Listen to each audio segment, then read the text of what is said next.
నీకేం కావాలని అడుగుతున్నా ఇల్లు కట్టిద్దాం పశువుల షెడ్ అని అడగండి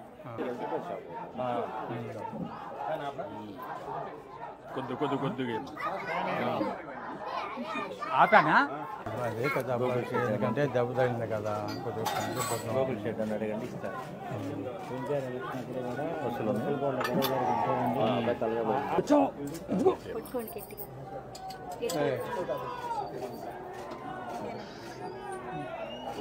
ఈ గ్లాసులు వేయడమేనా ఇటండి కాసేపు తాజు ఇట్టొస్తాడు తాజు ఇట్టొస్తాడు ఇది కూడా బాగుందమ్మా ఆగమవుతుంది రా ఎక్కడ దగ్గర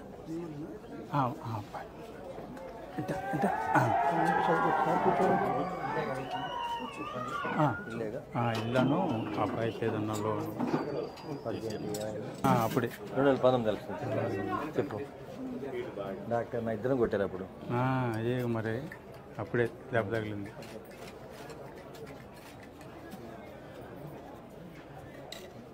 పిల్లలకు కూడా కాఫీ నేర్పించారా ఇంకా లేదు కదా వాళ్ళేనా కాఫీ నేర్పించలా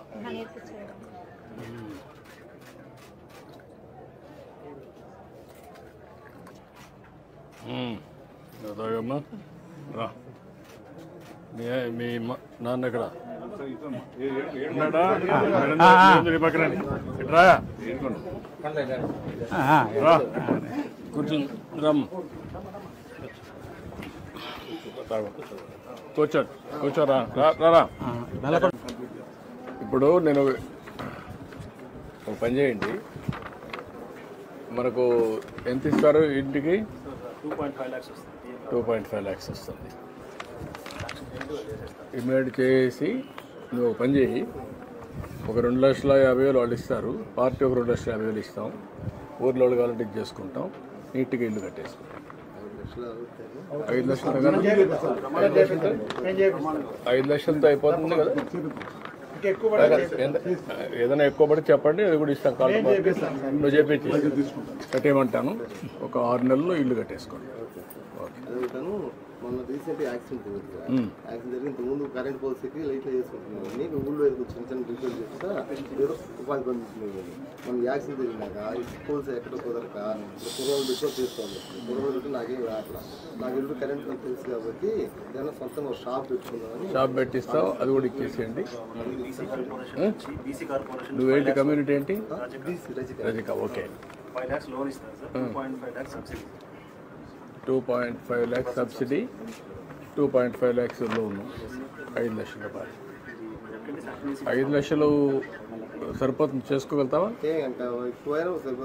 అదే 5 లక్షలతో దిగి అక్కడి నుంచే స్టార్ట్ చేయకు మరి ఇమ్మీడియట్గా ఇస్తారు అది ఇస్తారు ఇల్లు కట్టిస్తారు ఈ 2 చేసుకో తర్వాత మాట్లాడు నీకు పెన్షన్ వస్తుందా పెన్షన్ వస్తుంది ఏం పని చేస్తావు నువ్వు అదే కొద్దిగా గాలి మిషన్ ఉందండి ఇంటి ముందర టైర్లకి పంచర్ వేసు ఎంత వస్తుంది దాంట్లో నెలకి ఒక 4,000 5,000 4-5 వేలు వస్తుంది ఇది ఒక 4,000 వస్తుంది 4,000 వస్తున్నాయి కాబట్టి కొద్దిగా నాకు ఆరోగ్యం కొద్దిగా బాగాలేదు కదా మందులు కోటికి సరిపోతున్నాయి ఎక్కడ ఇబ్బంది లేకుండా ఇబ్బంది లేకుండా బతుకుతున్నా నీ పేరేంటమ్మా సురేష్ నీ పేరమ్మా అంజలి నా పేరు ఏడుకొండ ఒక ఎకరా భూమి ఉందా ఒక ఎకరం ఏం చేస్తారు భూములు మాగాడి ఏమైనా పంట వేస్తారు ఎప్పుడన్నా ఏమైనా ఆదాయం వస్తుందా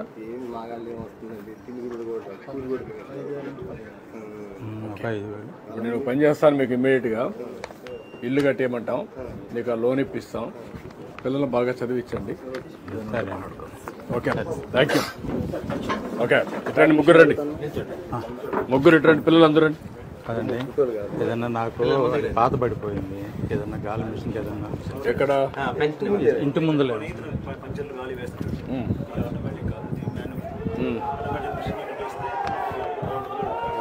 ఆటోమేటిక్ మిషన్ పెట్టించండి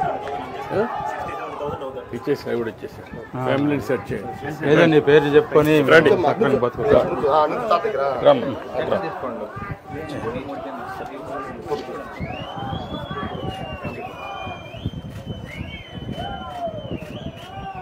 ఓకే రండి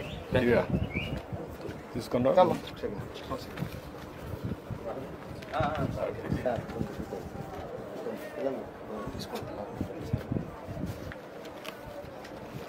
సార్ సార్ పిల్లలు ఉంటుందా?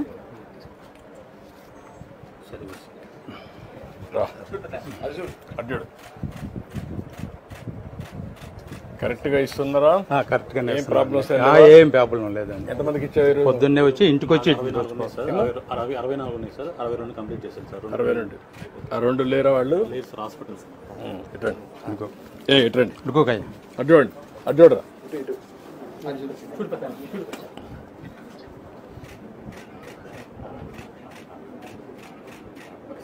ఓకే బయటికి రండి.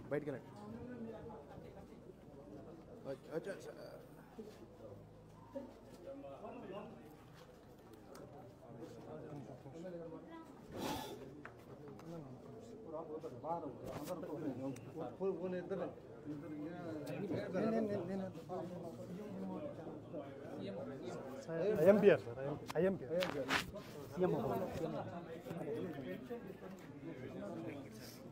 మీ హస్బెండ్ చనిపోయాడు? కరోనా వచ్చేది సార్. కరోనా వచ్చి చనిపోయాడా? కరోనా సమయంలో సెకండ్ వేవ్. అంటే ఎంత ఏజ్ ఎంత అప్పటికైంది? 35 సంవత్సరాలు అయ్యారు. ఏమన్నా అలవాట్లు ఏమైనా ఉన్నాయా? తాగుడు కానీ అవన్నీ? అసలేం మేము ప్రార్థనకి వెళ్తాం అయ్యారు. ఏమో ప్రార్థనకి వెళ్తాం, ప్రేయర్కి వెళ్తా. మాకు అసమంటే అలవాట్లు ఏం లేవు.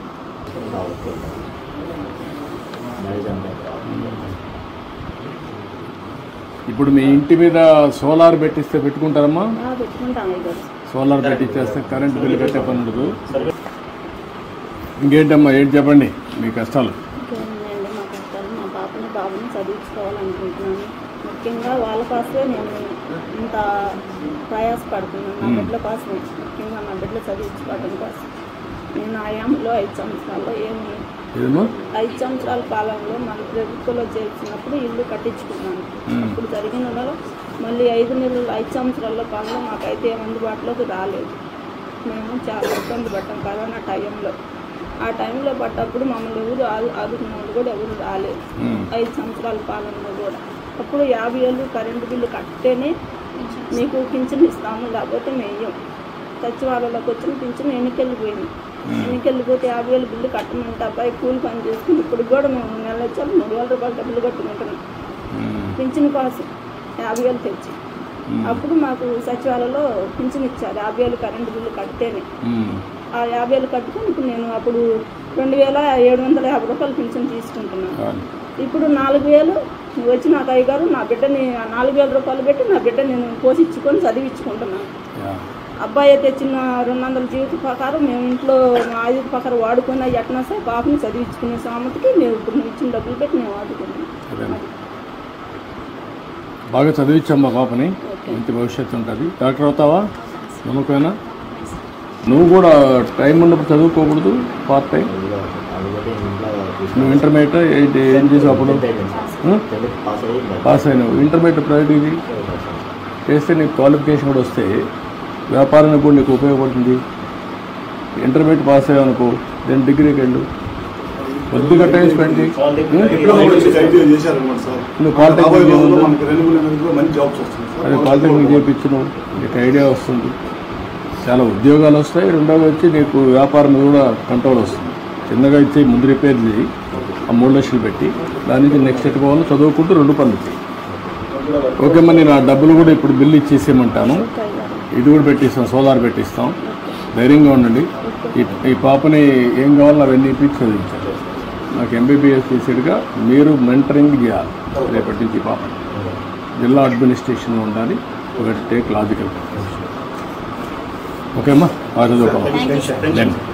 రండి తీసుకోమ్మా.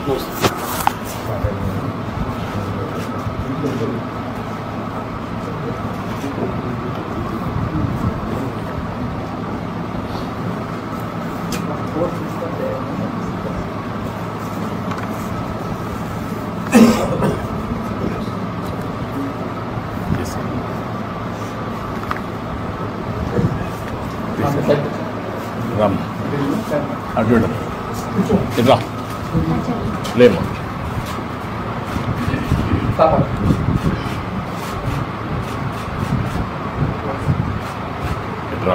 ఇట్రండి పిల్లలు ఇట్రండి. కరోనా టైంలో మన వాళ్ళకి ఇంటికి వచ్చింది సార్. ముందా నేను దగ్గర కాలేసి వివరాలు బయటికి మన కార్యకర్తలు వచ్చారు. రమేష్ గారు ఓకే అమ్మా. బియ్యం ఇచ్చారు. వెరీ గుడ్ అమ్మా. ఓకే అమ్మా. గుడ్. Thank you. జై చంద్రన్న, జై జై చంద్రన్న, జై జై Chandranna. Thank you. Very good very good. బాగా చదివిస్తుంది. వెరీ గుడ్ అండి. మీకు మళ్ళా కేటగరైజేషన్ వస్తున్నాము. ఇప్పుడు మాలామాదిలో కూడా కేటగరైజేషన్ తీసుకొస్తాం. దాంట్లో కూడా నీకు బెనిఫిట్ వస్తుంది. బాగా చదువుకో పైకి వస్తుంది. నువ్వు బాగా తెలివిగా ఉన్నావు. ఇంకా బాగా చదువుకోవాలి, కష్టపడాలి. ఇప్పుడు కష్టపడితే జీవితాంతో సుఖపడతావు. కష్టపడతావా? నమ్మకమేనా? ఏంటంటే నువ్వు సెట్ అవుతావా? ఇప్పుడు ఇది ఇచ్చినాక నువ్వు బాగా సెట్ అయ్యి మీ అమ్మను సరిగా చూసుకొని పాపను బాగా చదివించి మీ చెల్లెల్ని చేస్తావా? ఓకే.